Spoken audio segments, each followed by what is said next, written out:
All right, so I know some of y'all that are tuning into this video like, wait a second, these don't exist. No, they do not. But you know what? I'm still going to give you some product details about them anyway. Now, the Travis Scott Air Jordan 1 High OG SP Black Phantoms continue the Houston Rappers remix series centered around Michael Jordan's debut signature shoe. Now, this pair sports a black nubuck upper with tonal suede overlays in contrast with white stitching throughout. Scott's signature reverse swoosh decorates the lateral side, while the opposite side features a traditional swoosh accompanied by Cactus Jack branding. Mismatched heel tabs display a retro swing logo on the right shoe and is embroidered by a B motif on the left. Now, because these do not exist, all you actually see, as I just showed you, is the original Cactus Jack sad face on the heel. So this is mounted on a black rubber cup sole with stitched sidewall construction and encapsulated air sole cushioning. So these shoes should exist, but they do not. These are considered fantasy concept shoes. And I figured, you know what? Let me go ahead and show my adoring public, my fans, you viewers out here who may have just started watching me, that these things exist, whether you like them or not, okay? I'm just a messenger. Don't shoot the messenger, just showing y'all that you can get these if you want. They're available. I personally like the highs, but you know what? We'll talk more about that in a few.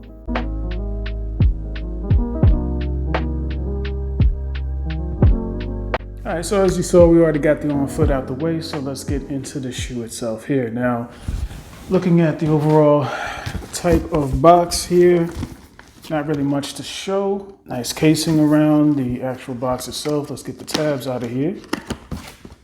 Okay, pull that out. As you can see, nice reflective Nike on the top of the box. As you can see from the OG factory. In fact, there we go. So y'all can see that closer. OG Factory always makes good Travis Scott shoes. Travis Scott Jordan 1 shoes. I'm glad I was able to get my pair from that factory and then from the supplier, which if you have any questions, just hit me up. I can tell you which supplier I got it from. Of course, I have been posting where it's from these last couple of weeks to a month on my Instagram, which if you're familiar with the Instagram, information's on the screen. Go ahead, hit me up. Go ahead and follow. You'll see more information and a lot more content on a daily basis on my Instagram. But anyway, as we see right here, it just says black, dark green. I'm not sure why it says that, but we see the paper right here for you. Cool. I don't care about that. Y'all want to see the shoe itself, which we'll get into right here. All right. Now this actually comes with the red laces, which let's go ahead and get the other shoe. The original lace that was on the shoe was the black lace. So we see the black lace right here, okay? Cool, red lace right here. I know some of y'all are probably gonna put the red laces on with the shoe itself. Me personally, even though it does have that Cactus Jack red right there on the tongue, the labeling, I really prefer these black and white laces. I think they make the shoe. You can, agree or disagree, which is fine, but overall, definitely liking this. Now, one thing I do want to say about the back of the shoe here is that I do wish they would have did this with the smiley face, just because his most recent shoes have been coming out with smiley faces on the back of the shoe. But it's a regular, sad face, as you can see. So I can bring that closer so y'all can see it. But, it doesn't take away from the shoe, but we do have suede here. We have what feels like suede on the toe box, but just more like a nubuck right here, nubuck on the side panels right here, on the quarter panels, I should say. And then we have the nubuck on the tongue, on the swoosh. And as you can see, the Cactus Jack on the actual side right there. So that's what's up. We got the Air Jordan emblem right there, which I'm gonna bring close to y'all so y'all can see. Nice and imprinted there. As you can see though, even before the on foot, I did wear these. I just, I had the perfect, fit for it. I was like, you know what, let me go ahead and get these going. And they're actually pretty comfortable on feet. But then again, I do enjoy wearing Jordan 1s more than any of the other shoes I have. Now, my favorite Jordan, of course, is Jordan 4s, as you see on the screen. But as far as just versatility and just wearing them a lot, the one's always going to win it, regardless if it's a Travis Scott or not. We're going to get into the next Travis Scott after this review, and then the next Travis Scott after that review. So we're gonna be looking at 3 Travis Scott videos altogether, but 2 highs, 1 low, and go from that. Of course, all 3 pair of shoes I'm gonna review, including this one, are fantasy pairs or concept pairs. Not sure why they did not come out with these when they came out with the lows, or they could have like released the lows like they originally planned to, as they did, and then come out with these a few weeks later. But so we're looking at the left shoe. The one we were looking at prior to was the right. Let me show y'all the back of this here so y'all can see with the sad face here. Overall, this shoe looks nice. This shoe is fire. This shoe is legit. This shoe is clean, whatever you want to call it.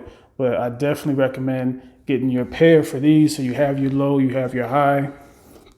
Me personally, these are all I'm getting. This suede right here is just fine. I don't know if y'all can capture or see the color change on that, but suede is just fine for me on here, on the eye stay, on the heel collar here. And of course, we do have the stash pocket, because why not, right? Okay, you see here. So stash pocket on both shoes. Cactus Jack on the tongue here, as you can see. So not much to have to go into this. We have the outsole. The outsole is nice and sturdy, as you can see right here. It's not bending out, so good durability to the outsole, which is always a plus. So yeah, we got the front of the shoe here. And then of course the back, as we can see here. Cool. The outsoles we were just looking at here, a little bit dusty, but that's because they've been worn. I just did the on feet on them. So of course you got your medial side here, and then on this side, the lateral and lateral right here. Let's not go up too high, right? Okay, cool. With these, just my final thoughts on them. With them, I see that Travis Scott has the potential to come out with many different colorways. I have heard from some of my followers, as well as other people I've been reading up on Instagram, that I've been seeing, and this is cool. Don't get me wrong. The backward swoosh is really good and all that, but we're coming up on almost, 4 years of the backward swoosh, so a lot of people are starting to get kind of tired of the gimmick. Me personally, I have no issues with the backward swoosh. It personally looks like a cool design, and I'm gonna keep rocking them with all the colorways that I have. If you have not seen my Travis Scott Jordan 1 videos, please check out my catalog. You'll definitely see at least how many Travis Scotts I have, whether they're high or lows. Of course, across the water, they are definitely putting in their work when it comes to just imagining in the fantasy and concept of these shoes alone. But anyway, it's your man Taikisa. Greatly appreciate y'all coming on board, watching. Any questions, concerns, information on the screen, I'll be more than happy to assist. But we're gonna move on to the next review. Appreciate y'all coming aboard and taking a look. As I said before, I'll talk to y'all later. Bye.